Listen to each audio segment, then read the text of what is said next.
ఆడ ఫైనాన్షియల్ సిటీలనేమో 177 కోట్లు పోతుంది, మా కీసర్లేమో ₹1,00,00,000 పోతుంది. దానికి దీనికి వ్యత్యాసం ఎట్లయితుందా? అయ్యా మల్లారెడ్డి గారు, నిన్న జిహెచ్ఎంసీ మీటింగ్ లా ఇష్టమంటూ మాట్లాడుతున్నారు.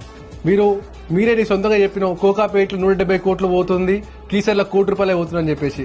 గత 5 సంవత్సరాలు ఎంపీగా ఉన్నావు, 5 సంవత్సరాలు మంత్రిగా ఉన్నావు. BRS government east Hyderabad side ఎటువంటి డెవలప్మెంట్ చేయలేదు.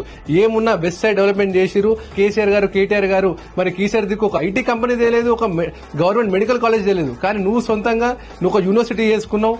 నువ్వు నీ సొంతగా లాభం కోసం రాజకీయాల్లోకి వచ్చినావు. సొంత కాన్స్టిట్యున్సీలో నువ్వు ₹1 నిధులు తీసుకొని రాలేదు, ఒక డెవలప్మెంట్ చేయలేదు, నువ్వు పబ్లిక్ కోసం రాలేదు. ఒక్కసారి ఈస్ట్ హైదరాబాద్ గురించి మాట్లాడింది లేవు. నువ్వు ఈస్ట్ హైదరాబాద్ లో డెవలప్మెంట్ ఎందుకు కాలే అంటే కేవలం మల్లారెడ్డి వల్లనే అవ్వలేదు. మళ్ళీ కొత్తగా ఇప్పుడు మాట్లాడుతున్నావు 150 డివిజన్ చెత్త మొత్తం తీసుకొచ్చి జవహర్నగర్ లో వేస్తున్నా అని చెప్పి అంటున్నావు.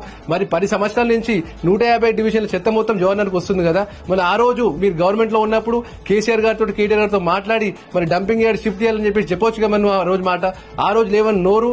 ఈ రోజు కాంగ్రెస్ పార్టీ అధికారం వచ్చిన తర్వాత డెవలప్మెంట్ ఇక్కడ మొదలైంది. కీసర్లా గానీ, రాంపల్లి రోడ్స్ గానీ, బోడుపల్లి కార్పొరేషన్ గానీ, పితడు కార్పొరేషన్స్ గానీ, ఇక్కడ నియోజకవర్గం దాదాపు 1000 కోట్ల ఫండ్తో ఇవాళ డెవలప్మెంట్ నడుస్తుంది. ఆ డెవలప్మెంట్ చూడలేక నువ్వు పిచ్చి పిచ్చిగా నీ ఉనికి కాపాడుకోవడం కోసం నువ్వు మాట్లాడుతున్నావు. గానీ నువ్వు మాట్లాడితే ఇలా కౌన్సిల్ అందరు కమిటీ లెక్క చూస్తున్నారు. నువ్వు assembly sessions past 5 years assembly sessions ఇద్దాం.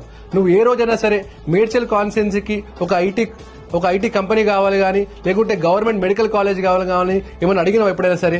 ఎంతసేపు కేసీఆర్, కేటీఆర్ భజన తప్ప నువ్వు వాళ్ళ గురించి మాట్లాడింది తప్ప నియోజకవర్గం అభివృద్ధి గురించి ఒక గవర్నమెంట్ కాలేజ్ తెద్దాం మాకు ఇవ్వండి, లేకుంటే జవహర్నగర్ గురించి మాట్లాడుతున్నావు. నిన్న పెద్ద గొంతేసుకుని అరుస్తున్నావు ఒక కౌన్సిల్ మీటింగ్ లా. మరి జవహర్నగర్ డంపింగ్ యార్డ్ గురించి ఏనాడైనా సరే అసెంబ్లీలో నువ్వు మాట్లాడినావా?